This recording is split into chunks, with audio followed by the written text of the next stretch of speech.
Did you know there are 7 habits that keep you weak? Yes, weak, like a candle in a storm or a boat with no oars. These habits sneak into your life, whispering sweet nothings while quietly sapping your strength. I know because I've danced with all 7 of these culprits, often without realizing it. I'm a pretty humble monk with more mistakes than I can count, and I'll share some timeless Buddhist wisdom that can help you break free. And stick around until the end because the last habit is so subtle, it might already have its hooks in you without you even noticing. Let me take you back to a time when I thought control was my superpower. I was a novice monk, tasked with organizing the monastery's meditation mats. Naturally, I wanted them arranged just so. Perfect lines, equal spacing, symmetry so precise even the Buddha himself might nod in approval. Hours later, I stood back admiring my masterpiece, only for a gust of wind to scatter the mats like fallen leaves. Control. It's seductive, isn't it? It makes you feel powerful, like you can bend the universe to your will. But here's the truth. Control is an illusion. Life isn't a chess game where you move the pieces. It's more like a river that flows where it pleases. Another Buddhist monk told a parable about a farmer whose ox broke free and wandered into the forest. The farmer searched frantically, his frustration mounting with every step. Finally, he stumbled upon a monk sitting under a tree. The farmer said, "How can you be so calm when life is so unpredictable?" The monk replied, "Because I do not chase the ox. I trust it will return when it's ready." This was a hard lesson for me to learn. I fought against the currents of life for years, trying to control outcomes, people, and even my own thoughts. But the tighter I held on, the more everything slipped away. Only when I let go, when I trusted the river to carry me, did I find peace. So, what are you clinging to right now? A job? A relationship? Your ideal morning coffee temperature?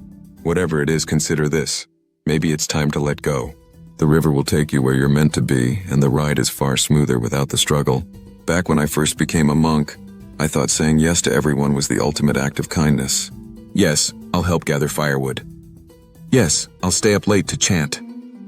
Yes, I'll share my last bowl of rice, even if it leaves me hungry. But do you know what happened? I became a tired, irritable monk who couldn't even meditate without falling asleep. One day, a senior monk noticed my weariness and said, "You cannot pour from an empty cup." At first, I dismissed it.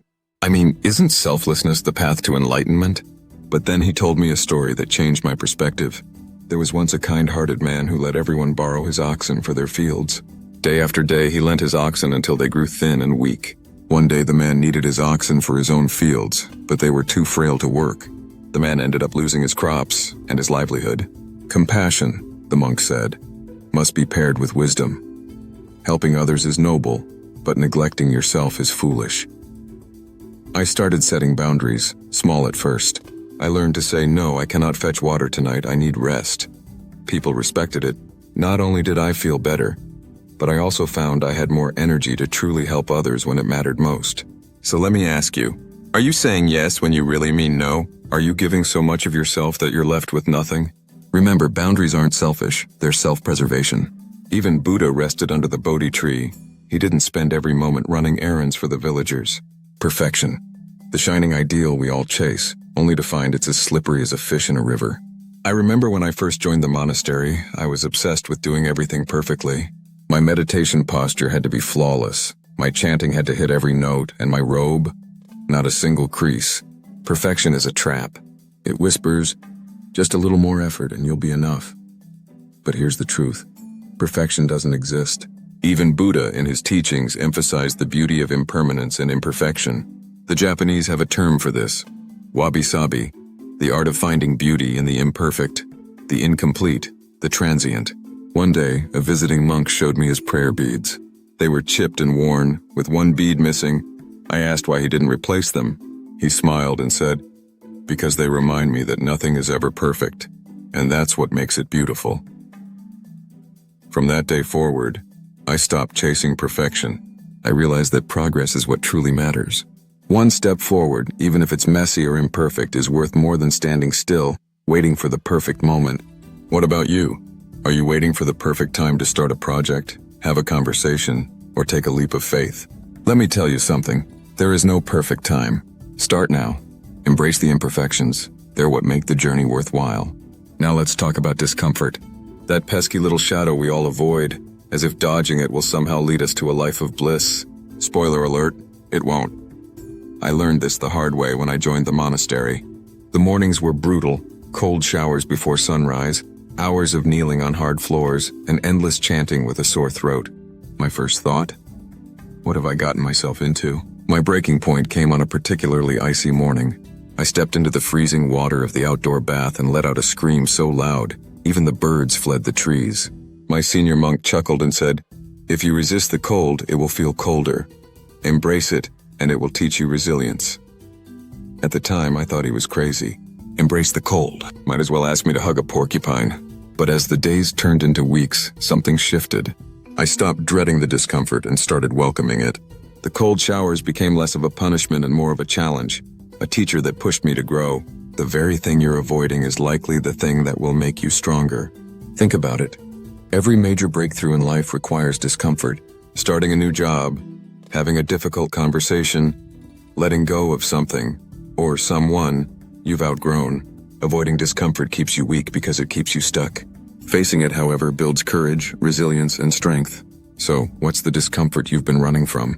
Maybe it's a decision you've been avoiding, or a fear you've been hiding from. Whatever it is, lean into it. Discomfort isn't your enemy, it's your greatest ally in becoming the best version of yourself.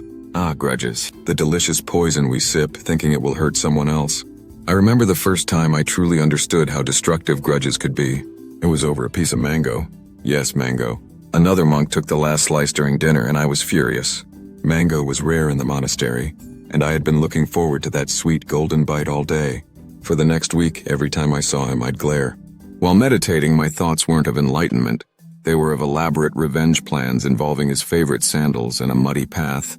The funny thing, he didn't even notice. He went about his day, smiling and chanting, completely unaffected. I finally calmed down and managed to let go of my grudge, and you know what?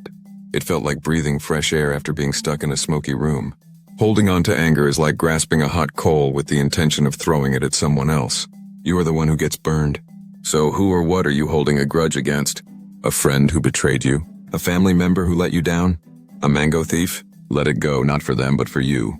Grudges don't punish the other person, they imprison you. Drop the coal, lighten your load. You'll be amazed at how much freer you feel. Picture this, a room so packed with furniture that you can't even find the door. That's your mind when it's cluttered. I've been there, trying to meditate while my thoughts ran wild. Did I sweep the temple floor well? Is the rice ready for dinner? Why does Brother Tenzin always hum off-key during prayers? My mind was so noisy, I might as well have been sitting in a marketplace.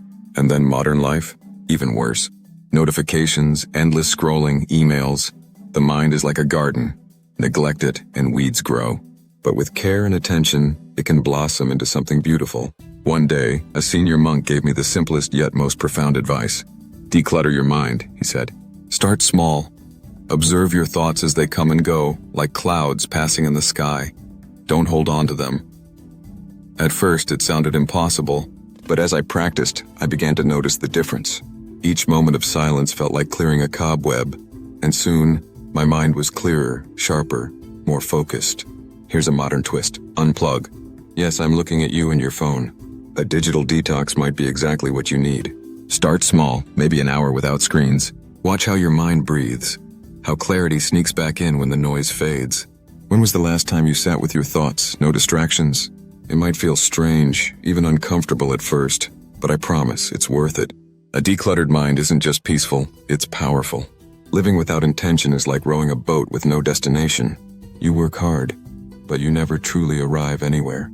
I remember a time in the monastery when I felt lost. My days were busy, filled with chores, prayers, and lessons, but they lacked purpose. I was going through the motions, but my heart wasn't in it. Then, one morning, the head monk gathered us under the Bodhi tree. He said, "Each day is a seed. Plant it with intention, and it will grow into something meaningful. Scatter it carelessly, and it will wither." That day, I set my first intention, to approach every task with gratitude. Something changed. Sweeping the temple floor wasn't just a chore, it was an act of care. Chanting wasn't just a ritual, it was a way to connect with the present moment. My days became lighter, my heart fuller. So let me ask you, what's your intention for today? To be kind? To embrace courage? To declutter your closet? Whatever it is, set it with purpose. Intention transforms the ordinary into the extraordinary. Without it, life feels hollow, like tea without flavor. Now that you know the 7 habits keeping you weak, it's time to let them go. Start with 1. Just 1. Change it and watch how your life begins to thrive. And don't forget to check out our next video, 3 Secrets of Socrates, Timeless Tips for Self-Growth. Which habit hit you hardest? Let me know in the comments.